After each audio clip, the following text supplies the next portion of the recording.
직업에는 귀천이 있나요? 없나요? 네? 뭐라고 대답해도 다 정답이에요.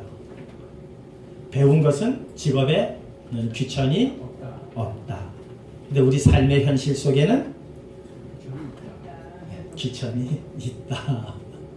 그래서 3D 업종에는 지금 사람들이 없는데 지금도 일자리를 구하지 못하는 사람들이 넘쳐나고 있죠. 무엇을 의미합니까? 네. 천한 일은 안 하겠다라고 하는 거죠. 배울 때는 직업에는 귀천이 없다라고 배웠는데 왜 우리는 살아가면서 직업에 대한 귀천을 구별할 수뿐이 없게 되었을까? 한번 인터넷을 뒤져봤습니다. 직업에는 귀천이 없다라는 제목을 쳐봤더니 대부분이 귀천이 있다예요. 다 대부분이 직업에는 귀천이 있다 이렇게 다 해놨더라고요. 그런데 어느 블로그에 하나 딱 들어가니까 이런 말이 있어요. 제가 전체 문장을 다 외우지는 못하지만 이런 내용이에요. 구두 닦는 사람에게 앞에서 겸손하라. 이유는 나보다 구두 닦는 일을 그 사람이 더 잘하기 때문이다. 미화원 앞에 겸손하라. 청소하는 일을 그가 나보다 더 잘하기 때문이다. 도둑놈하고 사기꾼 앞에서 겸손하라. 도둑질하는 일과 사기치는 일이 나보다 능하기 때문이 아니라 거기서는요. 그걸 나보다 더 잘하기 때문이 아니라 그들은 당연히 법의 심판을 받아 처벌을 받아야 하나 내게 많은 교훈을 주기 때문이다. 이렇게 돼 있더라고요. 그 글을 읽어보니까는 왜 다른 블로그에는 다 직업이 귀천이 다 있다는 거예요. 근데 그 블로그 하나만 그런 내용을 써놨더라고요. 직업을 어떻게 보느냐에 따라서 이 직업에 귀천이 있느냐 없느냐로 갈리더라고요. 어렸을 때는 순수한 마음으로 다 봤습니다. 어떤 일이든 다 귀한 일이다. 우리가 살아가는 데에 있어서 누구라도 해야 할 일이기 때문에 거기에는 귀천이 없다라고 배웠는데 왜 나이를 먹어가면서 직업의 귀천을 구별할까? 이 사이에 뭐가 들어왔을까? 한번 생각을 해봤습니다. 뭐가 들어왔을까요? 돈이라는 게 들어왔어요. 돈이라고 하는 선글라스가 딱 끼워지니까 직업에 뭐가 생기더라? 귀천이 생기더라는 겁니다. 돈이라는 선글라스를 딱 벗어버리면 직업에 귀천이 있을까요? 아마 그 블로그를 쓴 사람은 그런 의미에서 그 글을 썼을 거예요. 그 일의 소중함만 봤지 그 일을 통해서 내가 얻어낼 수 있는 금전적 이익을 생각하지 않은 거죠. 그러니까 금전적 이익을 배제해버리니까 직업에는 귀천이 있더라 없더라? 없더라. 그건 우리가 배웠는데 이건 머릿속에는 이해가 되는데 우리가 살아가는 데 있어서 여전히 직업의 귀천을 구별하려고 하는 것이 우리네라는 것은 결국 무슨 안경을 못 벗었다? 돈이라고 하는 선글라스를 벗지 못한 거예요. 돈이라고 하는 이 안경을 벗어 던져야 되는데 이걸 벗어 던지지 못한 거예요. 어릴 때까지 쓰고 있어야 될까? 그런 생각을 해봤습니다. 그러니까 일이라고 하는 것은 사실 내가 어떤 인식을 갖고 있느냐의 문제지 그 일에는 귀천이 없습니다. 그런데 내가 어떤 마음으로 그 일을 바라보느냐, 그 일에 대한 나의 인식이 어떠하냐가 문제라는 사실입니다. 그럴까요? 안 그럴까요? 네, 그렇습니다. 오늘 주님께서 베드로를 책망하시는 말씀입니다. 바로 앞에는 칭찬을 하시는 말씀이었거든요. 너는 나를 누구라고 생각하느냐? 영생에 너도 나를 떠나려느냐? 영생의 말씀이 여기 있사온데 제가 어디를 가겠습니까? 하면서 주는 그리스도시요 살아계신 하나님의 아들이십니다. 멋진 베드로의 고백이 앞에 있었죠. 예수님께서 칭찬하십니다. 참 맞다, 옳도다. 그러나 이것을 생각하게 하는 것은 내 혈육이 아니라 성령께서 이와 같이 하셨느니라. 한껏 베드로는 예수님의 칭찬을 듣고 고무되어 있었습니다. 수제자로서 한껏 크게 울렸습니다. 이제 어느 누구도 베드로의 그 수제자의 자리를 넘볼 수 없는 견고한 위치에 섰습니다. 사람이요, 칭찬을 듣는 거 좋습니다. 그런데 칭찬을 자꾸 듣다 보면은 자기의 역량이 미치지 못할 때에는 문제가 생기더라고요. 제가 주변에 그런 문제가 있는 일들을 몇 번 봤어요. 칭찬하는 거 좋습니다.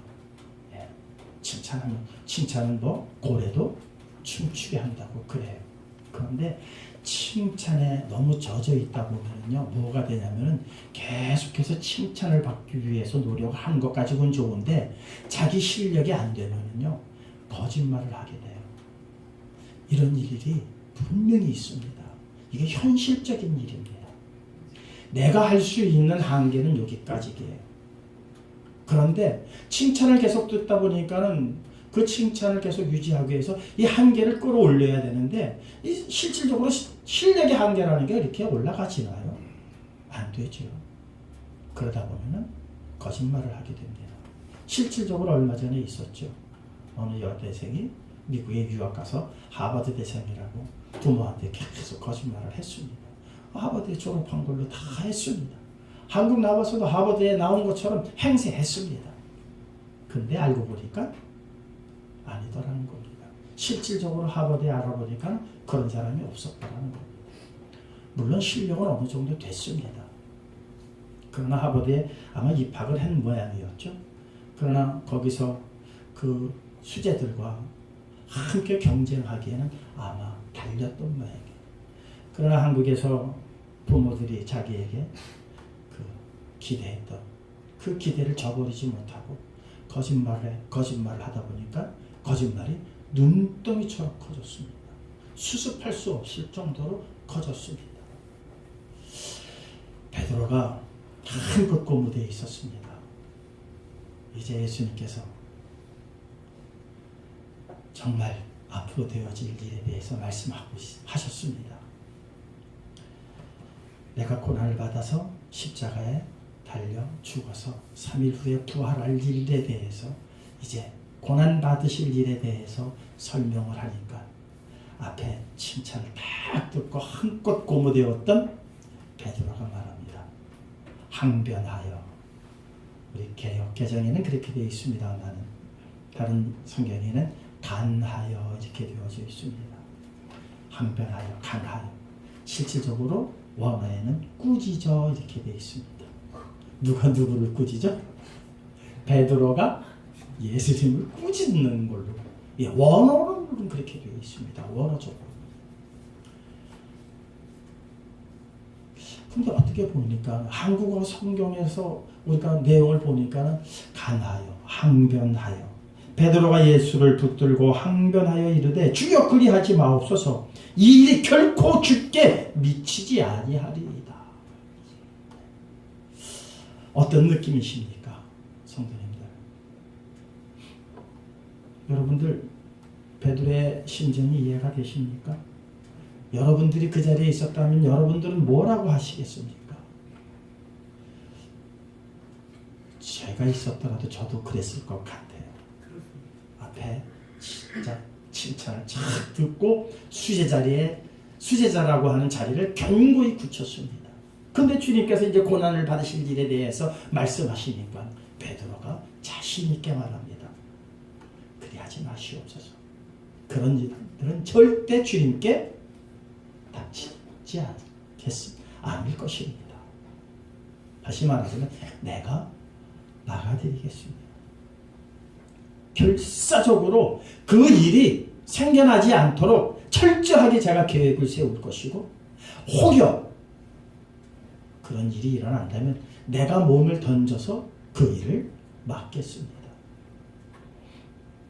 여러분들이 예수님이라면 뭐라고 대답하시겠습니까? 고맙다. 베드로 너뿐이 없구나. 네가 내 옆에 있어 내가 든든하다. 고맙다. 그러니 네가 잘 계획을 세워서 네 밑에 11명 있으니 이들과 잘해서 이런 일이 내게 미치지 않도록, 테러를 당하지 않도록, 누가 나를 공격할 때 너희들이 막아주도록 하라. 내가 이 일을 위해서 기도하겠노라. 그럴 것 같지 않습니까? 지금 2000년이 지나서 우리가 워낙 정답을 알고 있으니까 별로 감동이 없으신 것 같은데, 2000년 전에 우리가 그 시대의 그 상황 속에서 그 예수님 앞에 있었다면 우리의 대답 뻔할 것 아니겠습니까? 예수님께서 그 말을 듣고 우리에게 분명히 칭찬하실 거라고 하는 기대를 갖게 될 것 아니겠습니까? 그런데 예수님께서 말씀하십니다. 뭐라고? 사탄, 내 뒤로 물러가라. 너는 나를 넘어지게 하는 자로구나. 그 말, 어이구, 나도 마음에 든다. 그 말에 나도 솔깃한다. 그러나 그 말은 결국 내가 솔깃하면 나는 넘어지는 자가 되지 않겠느냐. 내가 하나님의 일을 생각하지 않고 무슨 일을 생각했다? 사람의 일을 생각했다. 사람의 일을 생각했다는 거예요. 예수님을 보호하고 예수님께 그런 일이 미치지 못하도록 막고 계획하는 모든 것들이 무엇이었다? 예수님을 위한 일이 아니라, 우리는 그 일이, 예수님을 위한 일이 하나님의 일이라고 생각을 하는데, 예수님께서는 너는 하나님의 일을 생각하지 않고 무엇을 생각했다? 사람의 일을 생각하는 자로구나. 책망을 하신 거예요. 이거 하나님의 일 하기가 쉽겠습니까? 어렵겠습니까? 내가 지금 하나님의 일을 하고 있다라고 생각을 하고 있는데 그게 정말 하나님의 일일까 아닐까? 한번 깊이 생각해 봐야 할 문제가 아닌가 싶습니다. 그러려면 하나님의 뜻이 무엇인가를 우리는 알아야 합니다. 하나님의 뜻이 무엇인지 우리가 알지 못하면 우리는 아무리 열심을 내도 하나님의 일을 위해서, 주님의 일을 위해서, 교회를 위해서 내 몸을 불사르는데 내주었다 할지라도 그것이 하나님의 뜻과 전혀 상관이 없는 일들이라면 소용이 없다는 겁니다. 아무런 필요가 없다는 겁니다. 요한복음 6장 40절은 분명하게 기록을 하고 있습니다. 내 아버지의 뜻은 아들을 보고 믿는 자마다 영생을 얻는 이것이니 그랬습니다. 다른 거 다 소용없습니다. 아버지의 뜻은 내 아들을 보고 믿어 영생을 얻는 이것이니, 이 외에는 하나님의 뜻이 아니라는 겁니다. 하나님의 일을 하시기 원하십니까? 하나님의 뜻을 분별하실 수 있는 우리 모두 되시기를 주님의 이름으로 축원합니다. 하나님의 뜻을 분별하지 못하면은 아무리 열심히 되어도, 아무리 순교하는 자리에 간다 할지라도 하나님께서 안 받으시면 소용없는 일 아니겠습니까?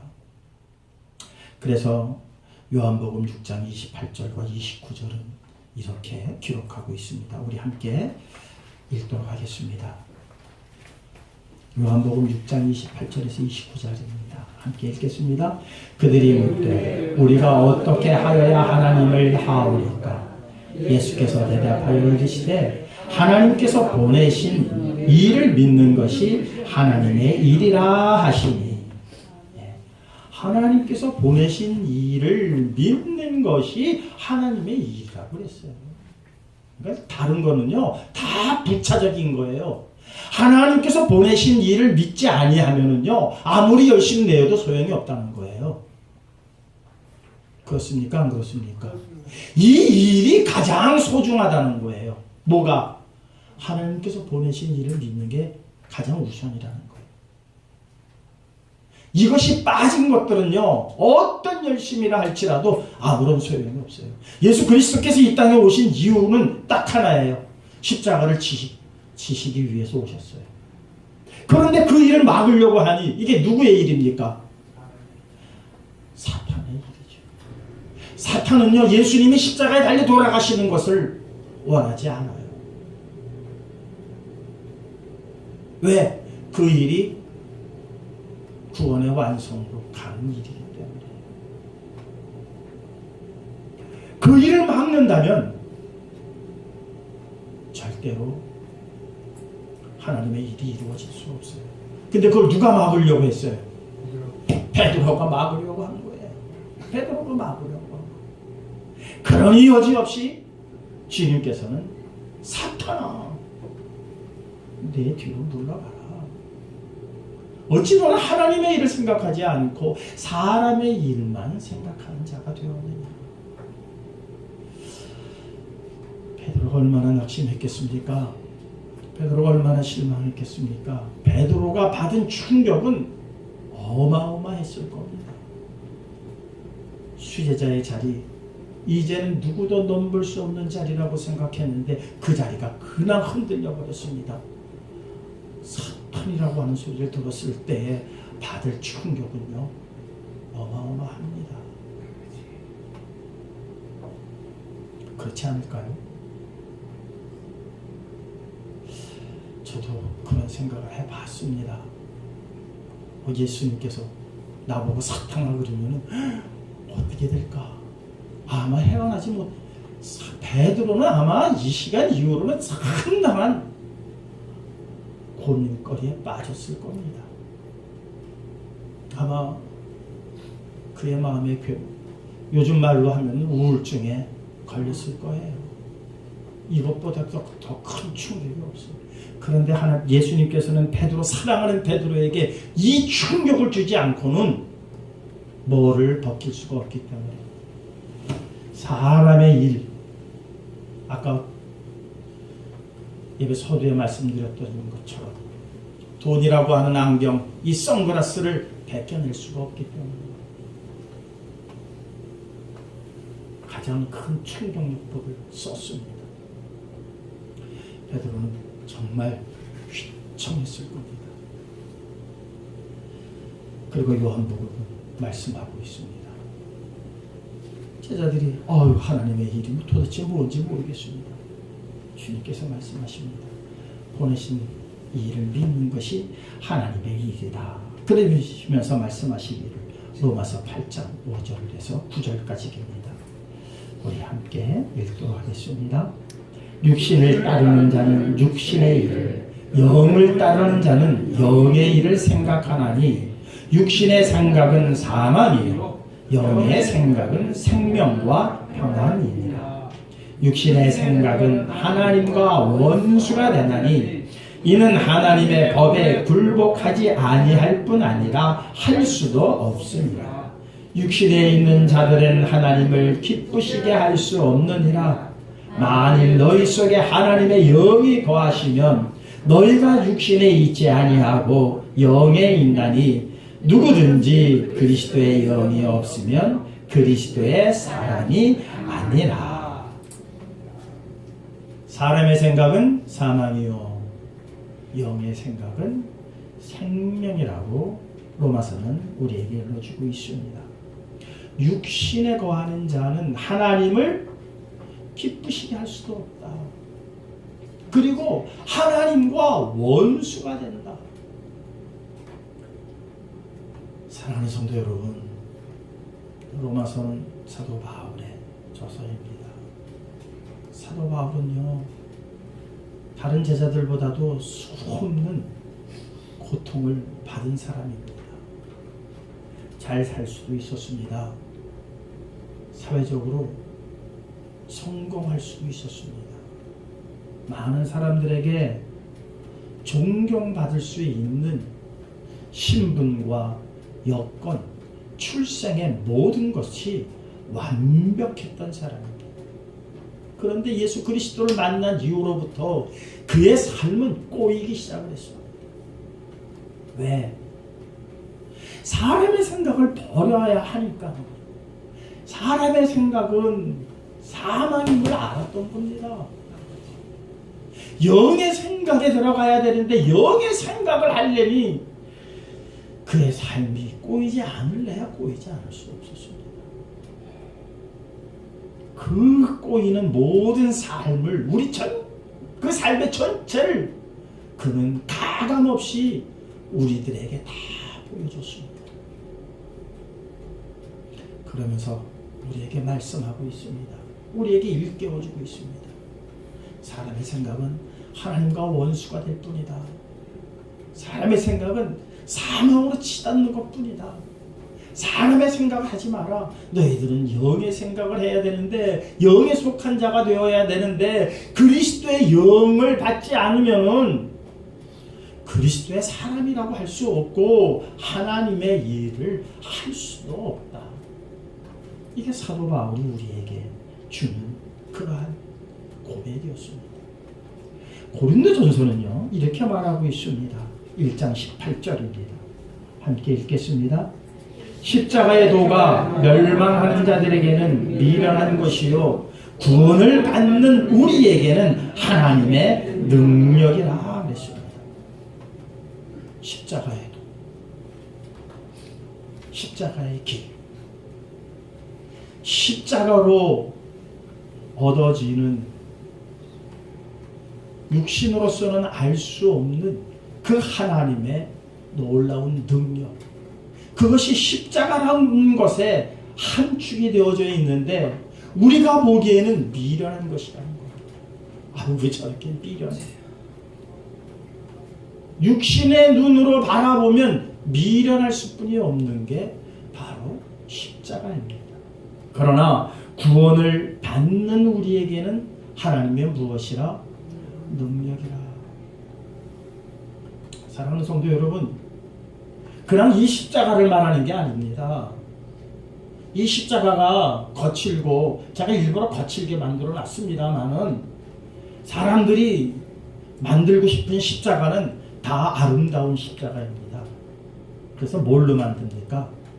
금으로 만듭니다. 거기다 보석까지 박습니다.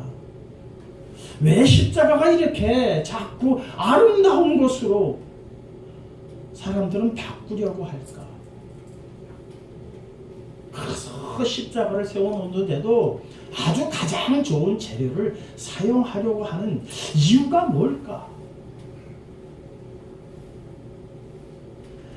십자가는 시각적으로요 불편해야 됩니다. 왜? 사람을 처형하는 도구이기 때문에. 단두대가 아름다워서 되겠습니까? 단두대를 이쁘게 만들어 놔서 되겠습니까? 그렇습니까? 안 그렇습니까? 사형 선고를 받게 되어지면 대한민국에서는 이렇게 목을 매달아서 죽게 합니다. 목을 다는 그 밧줄이 이뻐서야 되겠습니까? 야, 그거 참, 그 목에 다는 그 밧줄 참 멋있다. 나도 달고 다녀야지. 그래서 그거 걸고 다니는 사람 없지 않습니까? 그것은 혐오스러운 겁니다. 그것은 우리가 피해야 되고 멀리해야 할 물건입니다. 그런데 사람들은 십자가를 가까이 한다라고 하면서 어떤 것을 가까이 하냐면은 금으로 만든 것을 가까이 합니다. 거기다 보석까지 박습니다. 여기 금으로 십자가 만드신 분이 있으신가요? 이따가 헌금 시간에다 헌금통에 넣으시고 헌금통에 다 넣으세요. 많이 하고 계셨으면 좋겠습니다. 이 시간 이후로 다 내려놓으십시오. 네. 십자가는 뭐라고요? 멸망하는 자들에게는 미련한 것이요. 구원 얻을 우리에게는 하나님의 무엇이라?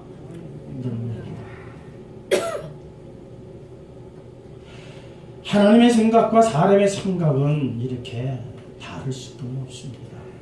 또 말씀하십니다. 고린도전서 2장 14절입니다. 우리 함께 읽겠습니다. 육에 속한 사람은 하나님의 성령의 일들을 받지 아니하나니 이는 그것들이 그에게는 어리석게 보이며 또 그는 그것들을 알 수도 없나니 그러한 일은 영적으로 분별되기 때문이다. 육에 속한 사람은 하나님의 성령의 일들을 받지 아니한다고 그랬습니다.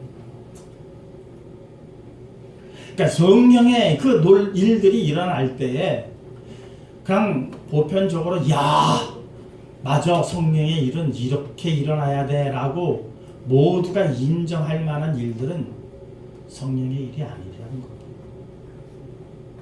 대부분의 사람들이 육에 속한 사람들이기 때문에 그들은 거부해야 되고 그들은 싫어해야 되고 그들은 그것을 방해하려고 하는 일들로서 나타날 수뿐이 없는 것이 바로 성령의 일이고 하나님의 일이고 주님께서 하시는 일입니다. 하나님께서 예수 그리스도를 통하여서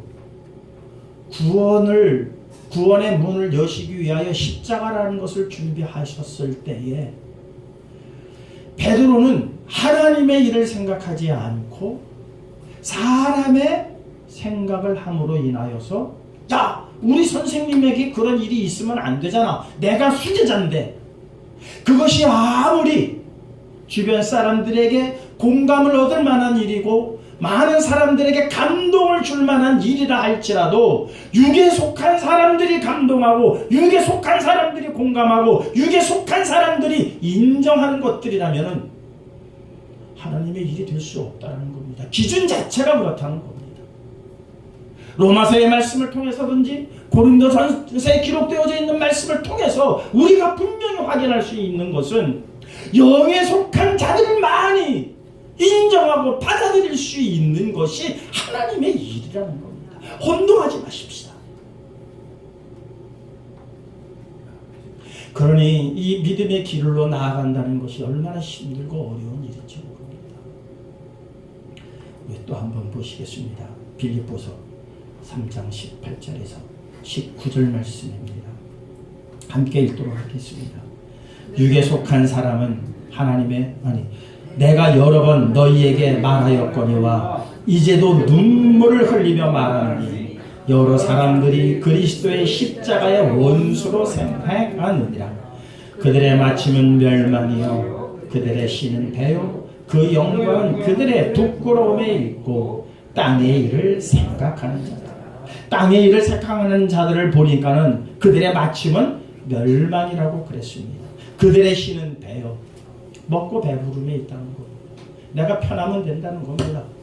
내가 육신적으로 성공하면 된다는 겁니다. 그들의 씨는 배요 그 영광은 그들의 부끄러움에 있다고 그랬습니다. 요즘 별의별 일 다 일어나고 있습니다. 지금 또 옛날 일 들춰서 원주의 별장 사건이고 뭐고 다 들춰지고 있습니다. 글쎄요, 훗날 또 무슨 일이 일어날지 모릅니다. 지금 영광의 자리에 올라가 있고 지금 존경받을 만한 자리에 올라가 있는 수많은 사람들, 그 내면에 얼마나 부끄럽고 얼마나 추잡하고 얼마나 더러운 일들이 감춰져 있는지 우리는 알 수 없습니다. 그런데 그들은요 거침없이 그 일들을 했습니다. 아무런 부끄러움 없이 당연하고 그때는 그 정도 일쯤이야 쌍아이라면 이 정도는 놀아봐야지. 아무런 부끄러움이 없었을 겁니다. 그들끼리는요. 그러나 이 일들이 훗날 되어서 이것이 밝혀지니까 그들이 취했던 영광이 뭐였다는 겁니까? 부끄러움이었다는 겁니다. 얼마나 부끄럽습니까? 그래서 도망 나가려다가 엊그제 인천공항에서 제지당하지 않았습니까? 얼마나 부끄럽습니까? 그 가정은 뭐가 됐겠습니까? 그 일을 할 때는 왜 몰랐을까? 그런 일을 할 때는 왜 그 사람만 그랬겠습니까? 별하별 추한 일들이 얼마나, 아니 우리 안에도 추한 게 있는데, 목사인 나도 추한 것이 있는데 그들에게는 왜 그런 일들이 없겠습니까? 그것을 영광이라고 생각하고 치달았다는 겁니다. 그것을 유지하고 그것을 지키고 그것을 통해서 더 많은 쾌락을 얻기 위해서 그들이 수고하고 그들이 애썼던 일들이 얼마나 부끄러운 일들이었겠냐는 겁니다. 육신의 일들이 다 그러하다는 겁니다. 이것을 아는 사도 바울이며 그것을 철저히 배격하기 시작을 했습니다. 참 위대한 인물입니다. 대단한 인물입니다. 직업에는 귀천이 없다? 없어야 마땅합니다. 그러나 여전히 직업에 귀천이 있는 것은 우리가 그 직업을 바라보는 눈이, 인식이 잘못되어 있었던 것처럼 사도 바울도 그 일에 그냥 묻혀서 살 뻔했습니다. 그런데 그의 눈이 다메섹을 달리다가 광명한 빛을 보았습니다. 그리고 말 위에서 떨어졌습니다. 한동안 눈을 뜨지 못했습니다. 음성을 들었습니다. 그가 살아왔던 길, 그가 이것이 옳다라고 생각했던 그 모든 일들이 얼마나 미련하고 얼마나 바보 같은 길이고 얼마나 멸망으로 내달았던 길이었던가를 그는 알았습니다. 그 광명한 빛에 육신의 눈은 침침해졌고 육신의 눈은 그 이후로부터도 계속해서 힘들게 살아갈 뿐이 없었던 사도 바울이었지만, 그러나 그 일을 통해서 그는 밝히 본 것이 있습니다. 무엇이었습니까? 하나님의 일이 무엇인지 밝히 봤다는 겁니다. 그래서 그 이후로부터는 육신의 일을 버리고 하나님의 일만 따르기로 했습니다. 베드로에게 엄청난 충격이었습니다. 사탄아! 내 뒤로 물러가라. 그 소리 듣고 희희낙낙할 제자였으면 아예 처음부터 제자가 아니었을 겁니다. 그리스도는 나의 전부입니다. 그리스도는 내가 따라야 할 내 생애의 최고의 분입니다. 내가 그에게 사랑받는 것 이상 베드로에겐 더 큰 기쁨이 없었습니다. 그래서 그분에게 칭찬 듣기 위해서, 그분에게 사랑받기 위해서 그는 모든 것을 다 했습니다. 배도 버렸습니다. 그물도 버렸습니다. 가족도 버렸습니다. 그러고 예수님을 따라왔는데, 그리고 예수님께서 그 험한 일을 당한다고 하시기에 내가 그 일을 맡겠습니다라고 했는데, 주님께서 사탄아 내 뒤로 물러가라 했을 때 베드로가 받았을 충격은 대단했을 겁니다.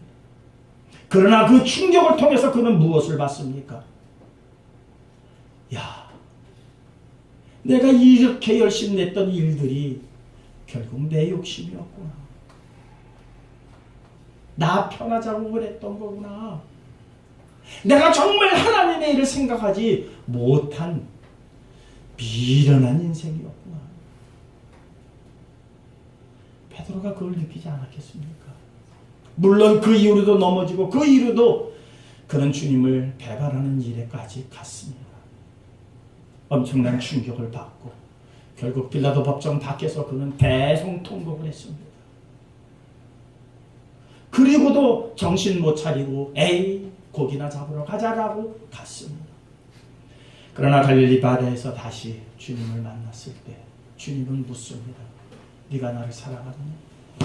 네가 나를 사랑하느냐? 네가 나를 사랑하느냐? 베드로는 전 일생을 통해서 그 시간이 아마 곤욕스러웠을 겁니다. 그 마지막 순간, 이제는 더 이상 일어날 내가 일어날 수 없는 그 순간에 주님께서는 그에게 말씀하십니다. 내 양을 먹이도록 하라. 내 양을 치도록 하라. 내 양을 먹이도록 하라. 더 이상 나락에 더 이상 떨어질 자리가 없었습니다. 베드로. 거기서부터 베드로로서의 일을 시작합니다. 결국 십자가를 거꾸로 지는 일에까지 그는 거침없이 내단된 사도 중에 사도가 되었습니다. 오늘 말씀 요양 맨 아래 이쪽에는 공간이 부족해서 제가 이쪽에다 적어놨습니다. 빌립보서 4장 11절에서 13절입니다. 붉은 글씨로 적어놨습니다. 함께 읽겠습니다. 내가 궁핍함으로 말하는 것이 아니니라. 어떠한 형편이든지 나는 자족하기를 배웠느니 나는 비천에 처할 줄도 알고 풍부에 처할 줄도 알아. 모든 일, 곧 배부름과 배고픔과 풍부와 궁핍에도 처할 줄 아는 일체의 비결을 배웠노라. 내게 능력 주시는 자 안에서 내가 모든 것을 할 수 있느니라. 아멘. 앞에 구절은 다 빼놓고요. 사람들이 어느 구절만 제일 좋아하는 줄 아세요? 내게 능력 주시는 자 안에서 내가 능치 못함이 없느니라. 이 구절만 좋아해요. 성구 구절에 가보면 그것만 해서 표구해가지고 팔아요. 정작 중요한 구절은 그 앞에 다 있는데도 그 뒷구절만 좋아해요. 사람들이. 내게 능력 주시는 자 안에서 내가 능치 못함이 없느니라. 얼마나 멋져요. 그러나 사도 바울은 그 말을 하고자 함이 아니었어요. 내가 비천에 처할 줄도 알고 내가 풍부에 처할 줄도 알아. 모든 일에 배부름과 배고픔과 풍부와 궁핍에 처할 줄도 아는 일체의 비결을 배웠다고 그랬어요. 풍부한 것만, 남을 이기는 것만, 능력이 나타나가지고 멋있는 일만이 아니라 옥에 갇히는 일, 매맞는 일, 그리고 배고픈 일, 허리를 쥐어 틀고 그렇게 배고파가지고 주림배를 움켜잡고 눈물 흘려야만 했던 그 모든 일, 그 일 모든 속에 그는 기쁨과 감사가 넘쳤다는 거예요. 왜? 이 일이 하나님의 일을 위해서 나에게 주시는 귀한 일이니 우리는 예수를 믿고 다 잘 되기만을 바랍니다. 아닙니다. 사도 바울은 주림배를 움켜줘야 할 일들이 있었습니다. 그 주님의 일 때문에 옥에 갇혀야 할 일도 있었습니다. 주님의 일을 전하다가 잡혀서 태장을 맞는 곤욕을 치르기도 했습니다. 그런데 조금도 그 일을 부끄러워하지 않았습니다. 그 일로 기뻐했고 그 일로 감사했고. 왜? 그 일이 하나님의 일이니까. 그 일이 하나님의 일이니까. 우리의 믿음이 여기까지 가야 되지 않을까요? 아멘. 우리의 고백이 이런 고백을 해야 하는 그러한 자리에까지 올라가야 하지 않을까요? 네. 우리 성식회, 우리 성도님들, 이 사도 바울의 고백이 우리 성도님들의 고백이 되시기를 주님의 이름으로 축원합니다. 그렇게 해서 훗날 잘했다 칭찬 얻는 그 자리에 모두 다 함께 서시기를 다시 한번 주님의 이름으로 축원합니다.